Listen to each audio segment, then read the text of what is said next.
हाय, मी गीता। आज मी तुम्हाला साबुदाणा आणि बटाट्याचे कुरकुरे कसे बनवायचे ते सांगणार आहे। बटाटे उकडून घेतल्यानंतर आजीने मला ते सोलून दिलेले आहे।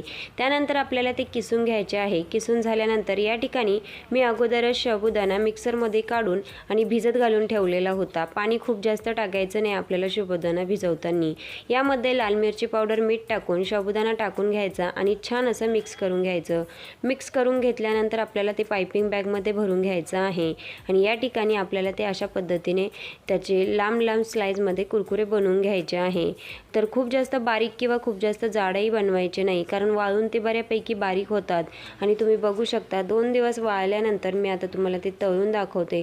इतके सुंदर होतात ना, काय सांगावं तुम्हाला, आणि चवीलाही खूप छान लागतात। तर तुम्ही नक्की बनवून बघा। हे बघा, मस्त असे तयार झालेले आहेत आणि खुसखुशीत होतात। नक्की बनवून बघा। रेसिपी आवडली तर लाईक, शेअर आणि सबस्क्राईब करा।